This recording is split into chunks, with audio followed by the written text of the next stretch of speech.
Long ago, in a great kingdom, there lived a young slave named Daniel. He was strong, but his life was full of pain. Every day he carried water jars, swept the palace floors, and served food to the guards. He had no family, no gold, and no freedom. But deep in his heart, he carried a fire.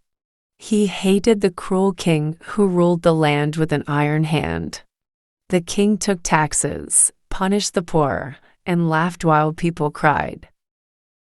Daniel swore to himself that one day he would no longer bow. The king's name was Victor, known for his hunger for power. He built statues of himself in every street and forced children to kneel before them.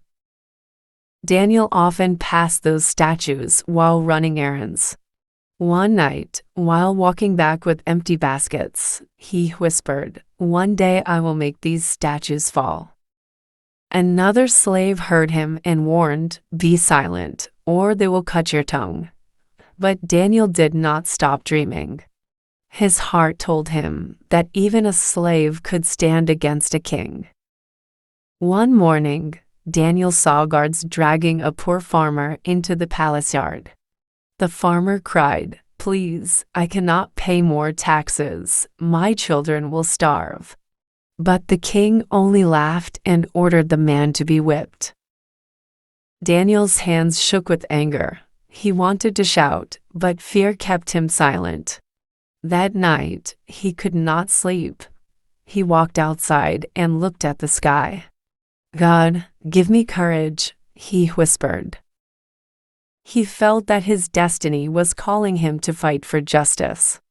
A week later, Daniel was ordered to carry wine to the royal banquet. The hall was full of music, dancers, and rich guests. Daniel moved silently, pouring wine into golden cups. Suddenly, he overheard the king boasting, "I am untouchable. Even the gods fear me." The guests cheered. Daniel's blood boiled. He gripped the wine jug tightly, thinking of smashing it on the king's head. But he stopped. It was not the right time. Still, that night, he swore his battle had begun. The chance came sooner than he thought. The next morning, Daniel saw a guard drop a scroll near the well. Curious, he picked it up. It was a map of the palace, marked with secret passages. Daniel's eyes widened. With this, he could move unseen. He hid the map under his shirt and told no one. Every night, when others slept, he studied the paths by moonlight. "This is my weapon," he whispered. Slowly, his courage grew. Slowly, his plan began to rise. Daniel tested the passages at night. One tunnel led to the king's chamber, another to the treasure room.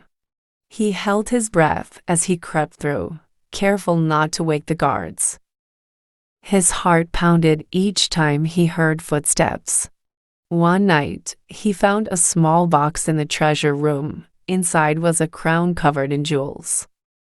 He touched it and whispered, "One day, this crown will not belong to a tyrant." He quickly closed it and slipped away before dawn. Outside the palace, people grew angrier each day.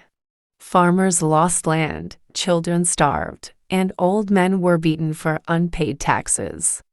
Daniel listened to their cries when he went to the market. "If only someone brave could lead us," they said. Daniel clenched his fists. "Maybe that someone is me," he thought. He began to speak quietly to other slaves, sharing hope, not fear. Slowly, their eyes lit with courage. A secret fire started spreading through the hearts of the poor. One evening, Daniel found Lily, a maid in the palace, crying by the fountain. "Why do you cry?" he asked. She whispered, "The king took my brother as a soldier. He will never return." Daniel comforted her. For the first time, he told someone his secret dream. One day, I will stand against the king." Lily looked at him with shock, then hope. She swore to help him. Together, they became allies. Daniel no longer felt alone in his fight.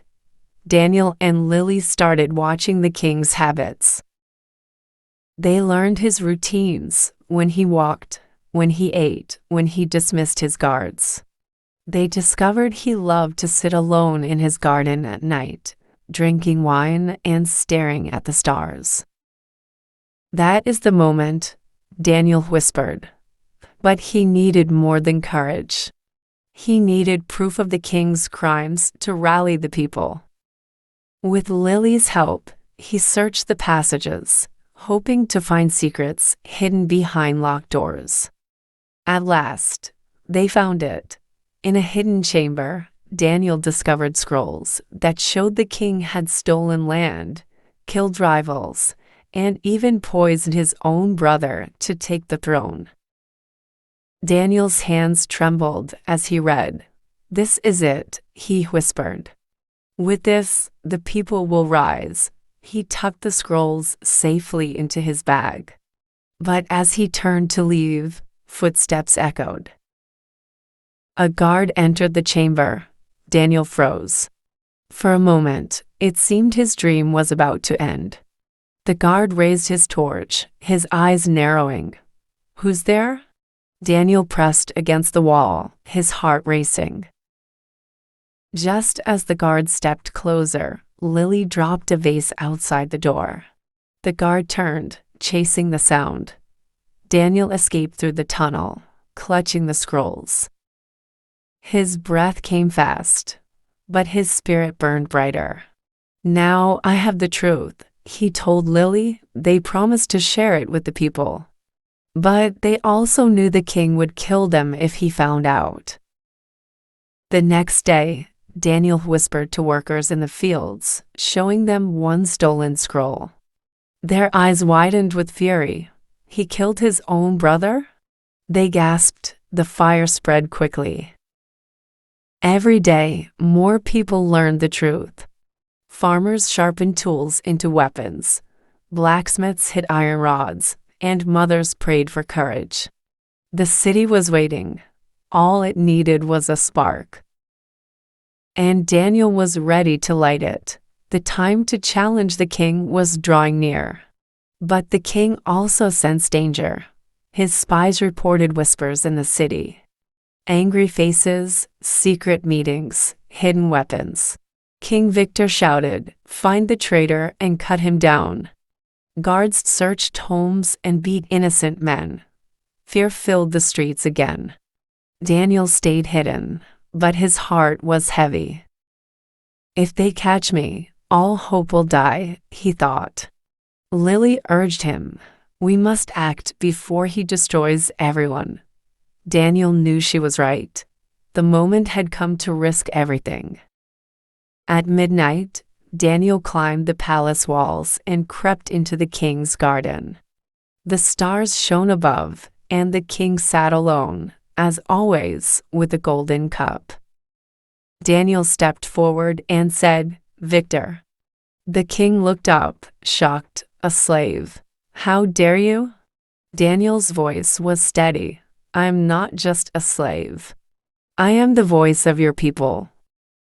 The king laughed coldly. "You think you can challenge me?" Daniel's heart pounded, but he did not step back. The king called for guards, but none came. Daniel smiled. "Your guards will not save you tonight. They know your crimes. They know the truth." For the first time, fear flickered in the king's eyes.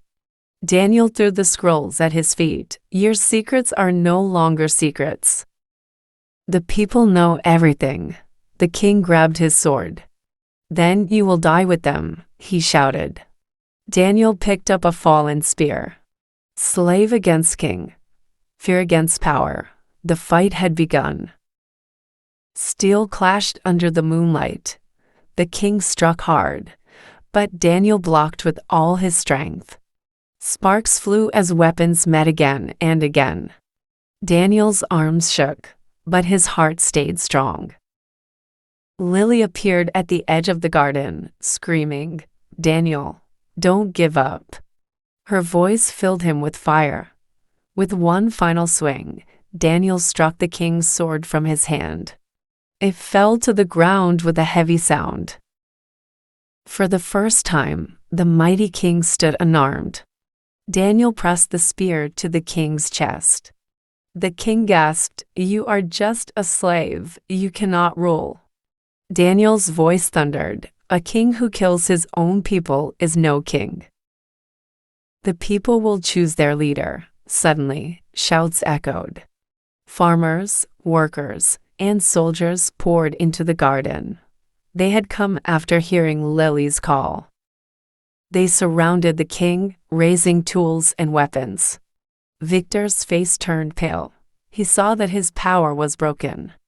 His people no longer feared him. The crowd shouted, "Justice! Justice!" Daniel looked around. Every eye was on him. He lowered the spear slowly. "This is not my victory, it is yours," he told them. The guards threw down their weapons. The people tied the king and dragged him to the city square. For the first time in years, laughter replaced fear. Mothers hugged their children. Fathers lifted their tools proudly. Daniel stood among them, no longer a slave, but a symbol of courage and hope. The next day, the people gathered to choose a new leader. Many cried, "Daniel, Daniel," but Daniel shook his head. "I do not want a throne. I want freedom for all. No more slaves, no more fear." His words spread like fire. For the first time, the kingdom dreamed of equality. Lily stood by his side, smiling through tears. "You have done what no one else dared to do," she said. But Daniel only whispered, "I was once a slave. I will always fight for the poor." Peace returned, but questions remained. Daniel looked at the empty throne in the palace. He knew kings would rise again, and power could corrupt once more. He turned to the people and asked, "Will you guard this freedom, or will you let another tyrant steal it?" His words echoed in the hearts of everyone. Now I ask you, dear listener, if you were in Daniel's place, would you forgive the king or end his rule forever? Comment your answer below.